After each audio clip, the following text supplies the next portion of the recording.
Asam ascorbat atau yang sering disebut vitamin C merupakan salah satu vitamin yang sangat dibutuhkan oleh tubuh manusia.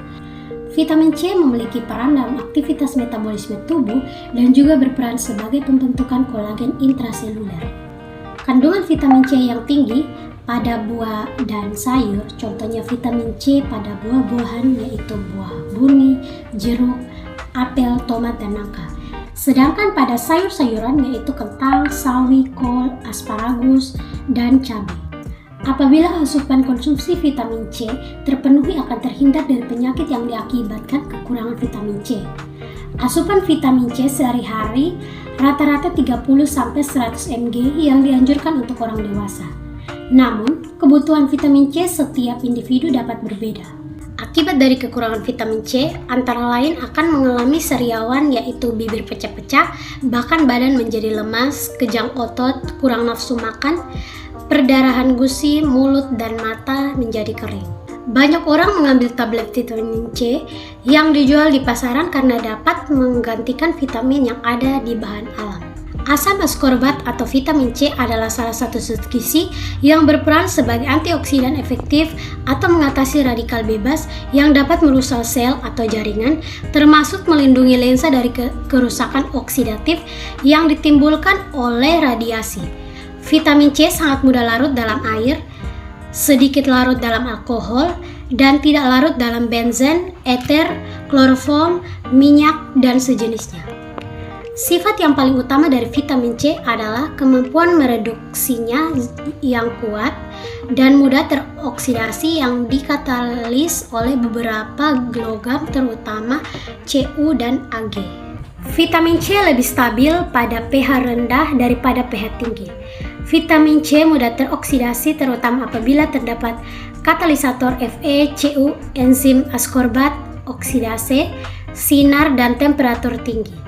Larutan encer vitamin C pada pH kurang dari 7,5 menjadi stabil apabila tidak ada katalisator seperti di atas. Oksidasi vitamin C menghasilkan asam dehidroascorbat. Vitamin C dan iod akan membentuk ikatan dengan atom C nomor 2 dan 3 sehingga ikatan rangkap hilang. Analisa kualitatif merupakan arti mendeteksi keberadaan suatu unsur kimia dalam cuplikan yang tidak diketahui. Analisa kualitatif merupakan salah satu cara yang paling efektif untuk mempelajari kimia dan unsur-unsur serta ion-ionnya dalam larutan. Pengujian zat ini dilakukan untuk mengetahui metode analisis asam ascorbat secara kualitatif, di mana prinsip pengujian diantara lain kelarutan, organoleptis, pH, reaksi warna, dan titik lebur. Pengujian zat ini dilakukan untuk mengetahui metode analisis asam ascorbat secara kualitatif, di mana prinsip pengujian ini antara lain kelarutan, organoleptis, pH, reaksi warna, dan titik lebur. Teman-teman, selanjutnya bersama saya Fiona, kita akan masuk dalam metode-metode yang digunakan dalam identifikasi reaksi perubahan warna pada asam ascorbat. Yang pertama, reaksi yang digunakan adalah dengan amoniak dan AgNO3. Selanjutnya, reaksi dengan reagen Nessler. Selanjutnya, reaksi dengan reagen Benedict. Selanjutnya, reaksi dengan FeCl3. Selanjutnya, reaksi dengan KMNO4. Teman-teman, selanjutnya kita masuk pada hasil diskusi. Pada uji kualitatif, yang pertama dilakukan adalah uji organoleptis. Didapatkan hasil sampel uji berupa serbuk putih kekuningan, tidak bau dan berasa asam. Hal ini telah sesuai dengan literatur di mana asam ascorbat berbentuk hablur atau serbuk putih agak kuning. Pengujian titik leleh tidak dilakukan karena keterbatasan alat.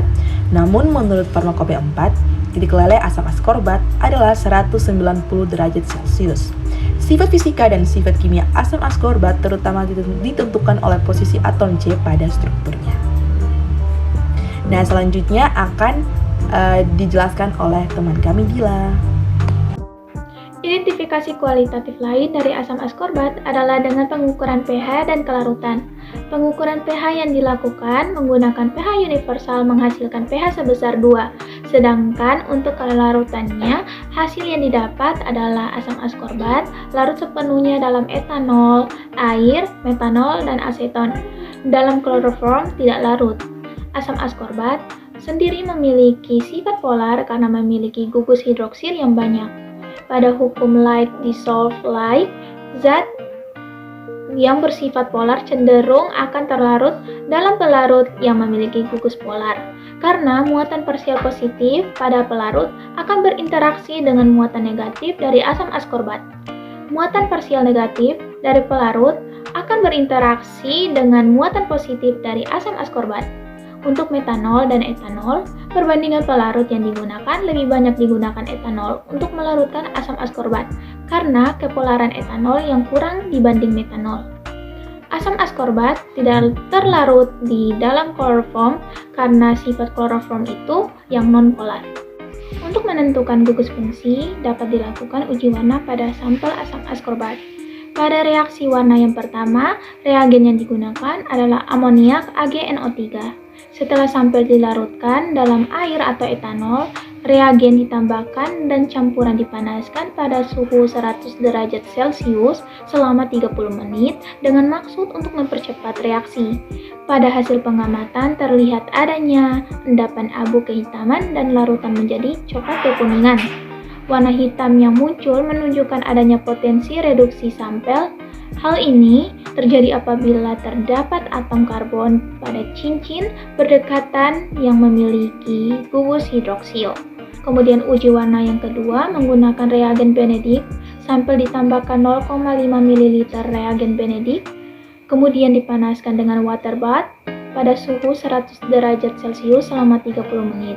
Hasil pengamatan sesuai dengan literatur yang menunjukkan warna larutan merah bata.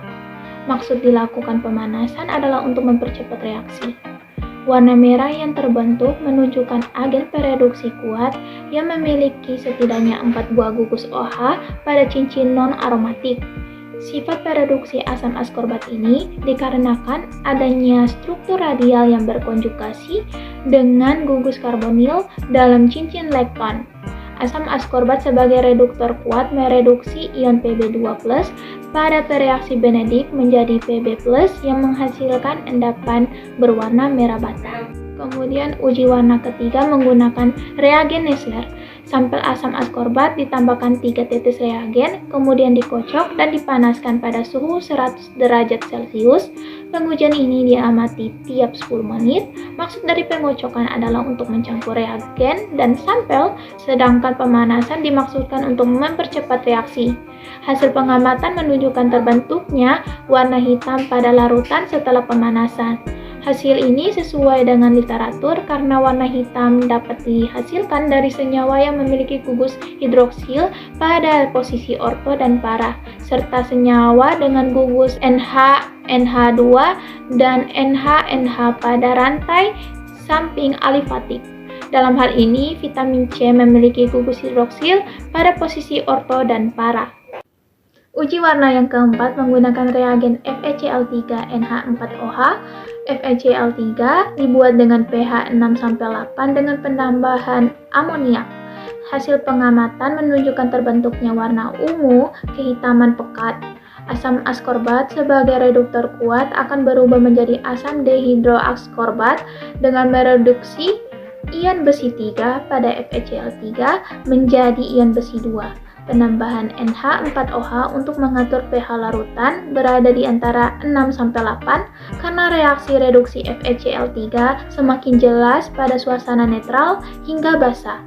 Kemudian, uji warna yang terakhir menggunakan reagen KMNO4. Dari hasil pengamatan, warna ungu KMNO4 hilang. Larutan berubah warna menjadi kuning.